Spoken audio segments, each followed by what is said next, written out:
Yan mga idol, mutya ng tubig yan. Hindi po fake to, legit to mga idol. Likod. Yan mga idol, isang mapagpalang hapon sa lahat, mapagpalang araw sa lahat.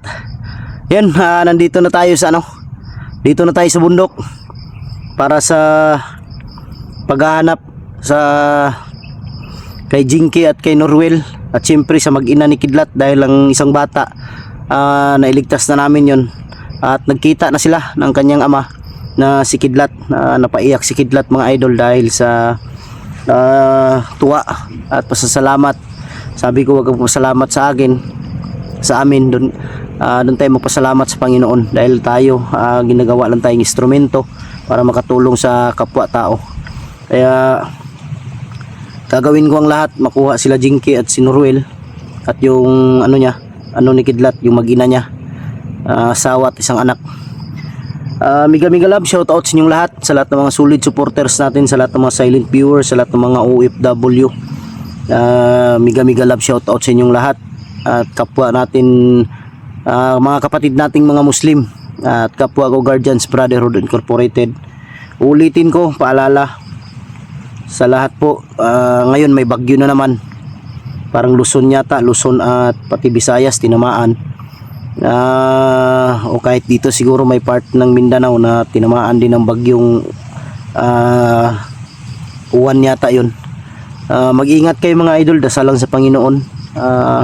Wala tayong ibang sandata na malakas kung hindi yung yung pagdarasal natin, maintim na pagdarasal na yung bagyo ay malusaw, mawala agad ng walang mapinsala at walang mabuwis na buhay.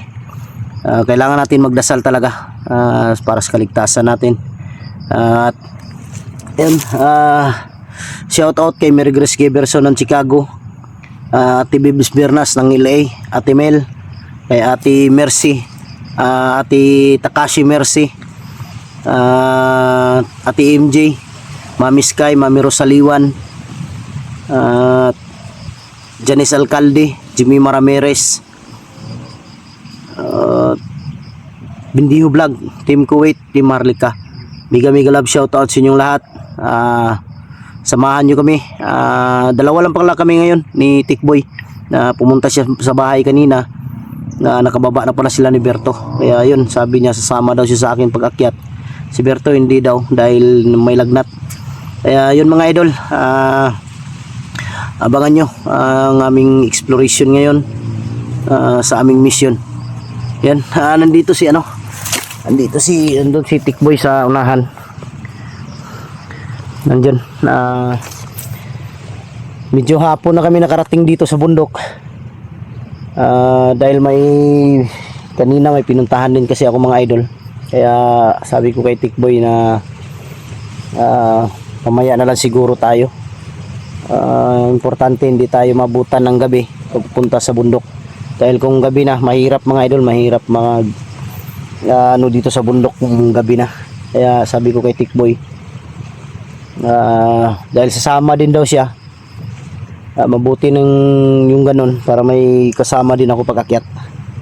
Yan, nandito si Tikboy sa unahan.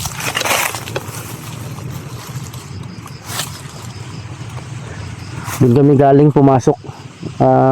Nag-iba na naman kami ng pinasukan, hindi kami pumasok doon sa pinagpasukan namin lagi. Dito na naman kami, nag-iba kami ni Tikboy ng daan.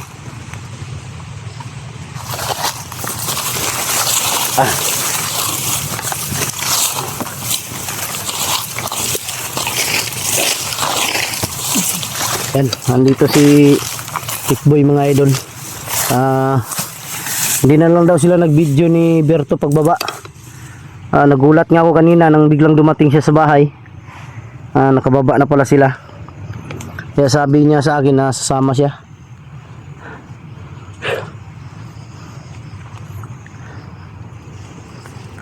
Malayo pala yung nikuta natin.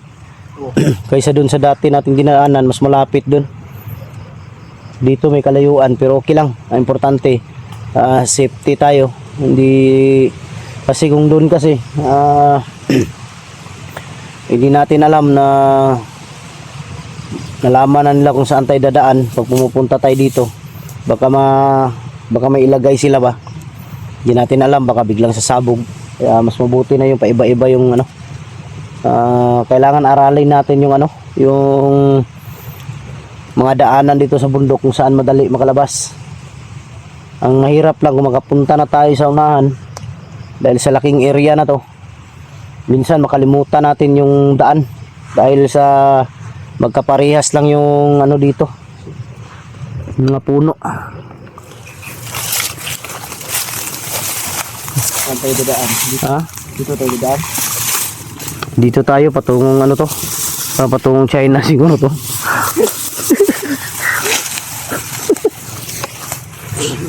Ayun mga idol,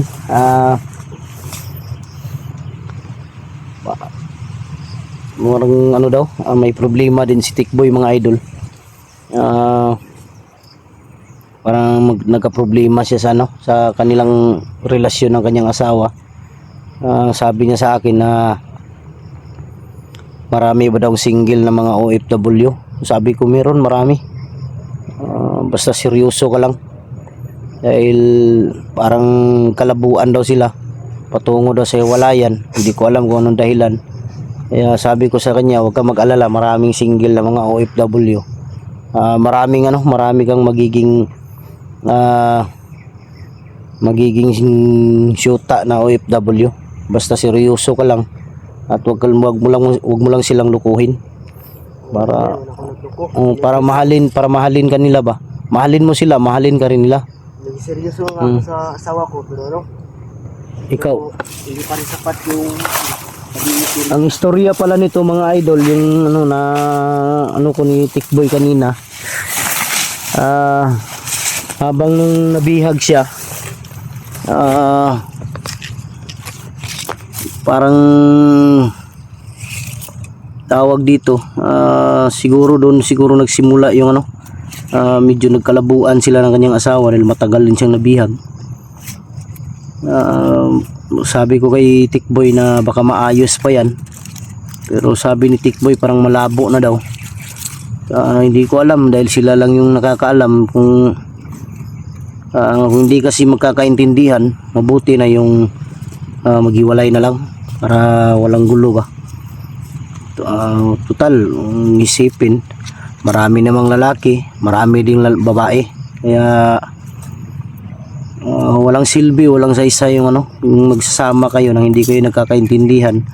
Parang pangit yung pagsasama ninyo, malas ba. Kaya sabi ko kay Tikboy, huwag kang mag-alala. Kung talagang maghiwalay na kayo, huwag kang mag-alala dahil may marami tayong mga OFW na mga single na naghahanap din ng mamahalin nila habang buhay. Hindi ko alam kung may forever ba ngayon. May forever ba, Tikboy?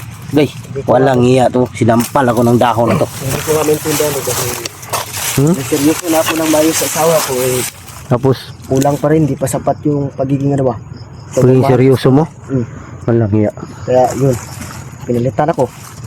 Pero wala akong nagawa dahil hindi ko naman kagustuhan.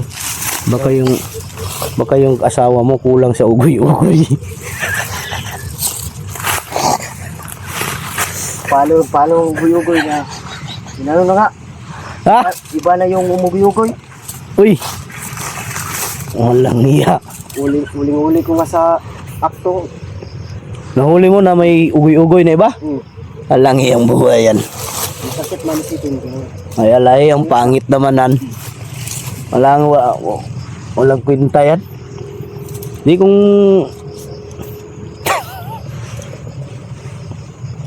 Dadaalan natin sa yung ano. itaan natin sa tawa yung problema mo dahil mahirap ang problema na broken hearted ka. Sakit yan sa damdamin. Pero lilipas din yan. Gaya ng bagyo ba? Lilipas din ang bagyo.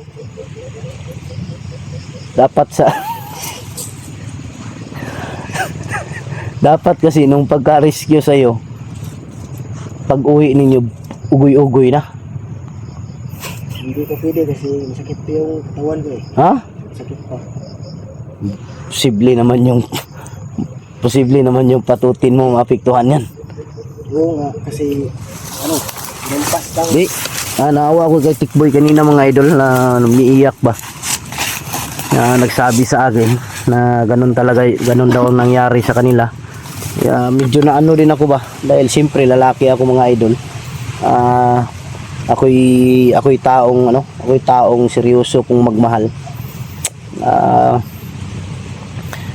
Na ano din ako sa sinabi ni Tikboy na kung kailan siya naging seryoso, doon pa siya naging doon pa siya lukuhin daw. Pero sabi ko sa kanya, kung ayaw mo na talaga, wala akong magagawa dyan. Kung sabi ko sa kanya, magsikap ka na lang na mag-explore, mag-vlog, para kung sakaling kikita ka na, may ano siya, kahit sa bata lang magsuporta ka. Huwag mong, ako advice ko sa iyo, huwag mong kahit maghiwalay kayo, yung anak mo huwag mong pabayaan dahil anak mo yan. Advice ko bilang nakakatanda sa iyo, importante talaga yung mga anak. Suportahan mo, huwag mong kalimutan yung anak mo, lalong lalo na nun yung anak mo na wala pang 1 taon yun. Kailangan talaga ng suporta yun. Kung papayag siya, posible naman hindi siya papayag na dalawin mo lang yung anak mo tapos uwi ka agad. Ganun lang. Basta payo ko lang sa iyo, masasabi ko lang sa iyo Tikboy, huwag mo pabayaan yung anak mo. Sabi niya sa akin, daw, suportahan lang daw ako sa anak namin kasi hindi niya na ako pupuntahin sa Sa bahay nila? bahay nila. Magsuporta ka na lang. Di mabuti yung ganun. Kung magsuportahan ako kasi hindi na ako pupunta. Magsuporta ka na lang dahil alam mo Tikboy, tayong lahat tatanda tayo dito sa mundong ibabaw na to. Kagaya mo, may anak ka, tapos kung sakali man magiging anak mo isa lang, tapos kung hindi mo yan pahalagahan, tandaan mo, tatanda tayo. Pagtanda natin, wala tayong ibang aasahan na mag-aalaga sa atin kundi anak natin. Kaya kahit anong mangyari talaga, mahalin natin yung mga anak natin. Para paglaki niya ba, hindi siya makalimot sa iyo, kikilananin ka pa rin na na ama dahil hindi mo siya pinabayaan. Ganun lang simple yung buhay. Pero masakit pa rin tanggapin.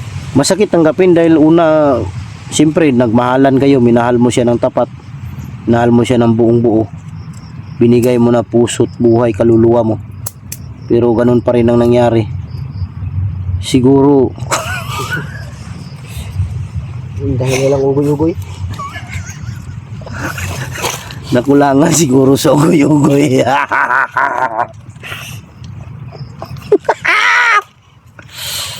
Una sobrahan sa ugoy-ugoy. Siguro Ha? isa na. Araw-araw ba? Ay! Ugoy. Tapos Kaya hindi na pala. kinaya sa sobrang laki. Ha? Hindi na kinaya sa sobrang laki daw. Baka yan ang dahilan. Baka naganap yun ng sili. Alam yan, istorya to. Di, seryoso yan mga idol. Naglabuan. Total mga bata pa to mga idol. Marami pa to makikita. Ilang taon ka na Tikboy? 23, bago lang nag-23. 23. Bago lang nag-23 Tikboy, marami pa itong makikita. Huwag ka mag-alala dyan. Importante, bata lang yung mo. Yun mga idol, pakita ko pala sa inyo yung binigay ni Lolo Pedro na mutya. Kakaibang mutya to. Ito yung mutya na matagal ko nang pinangarap noon na mapasa kamay ko. Hindi ko alam kung bakit na binigay ni Lolo dahil sabi niya sa akin nung kagabi na ito na yung matagal mo nang pinangarap na mutya. Maliit lang na mutya pero napakalaking tulong, napakalakas. Kaya nagpasalamat talaga ako kay Lolo. Di ko lang alam kung bakit nabasa niya yung isipan ko na ito talaga yung gustong mutya ko na makuha. Yan mga idol. Ito basta-bastang mutya mga idol. Ito yung pangarap na mutya ko. Noon pa to, pangarap ko na to na magkaroon to. Mutya ng tubig to. Dito basta-basta. Sobrang ganda. Yan mga idol, mutya ng tubig yan. Hindi po fake to. Legit to mga idol. Yan. Mutya ng tubig yan. Bihira ka lang makakita ng ganito. Mutya ng tubig to. Salamat ako kay Lolo. Hindi mo yan makukuha kapag hindi ito Hindi. ibigay. Hindi to makukuha. Si Lolo lang yung nakakuha nito. Kaya nagpasalamat ako kay Lolo talaga na binigay niya sa akin to. Magagamit ko to talaga. Tinuruan din ako ni Lolo kung paano to gamitin. Kaya susubukan ko to kung sakali mong may maengkwentro kami ditong bandido ngayon. Gagamitin ko to mga idol. Di ba yan yung sinasabi mo sa akin na Oo. gagawin na yung pinapangarap. Matagal ko na pinangarap na magkaroon ng mutya ng tubig. Ngayon lang talaga nagkaroon. So ngayon, natupad na. Yan o. Sa ibang mutya. Salamat talaga ako sa kay Lolo. Siyempre sa Panginoon. Tara. Dito na lang tayo. Diretso. Tata. Punta, Kain muna tayo saglit. papuntang China. Oh. Sabi mo, Pahinga muna tayo saglit. Kain muna tayo. Tata. hindi naman si China.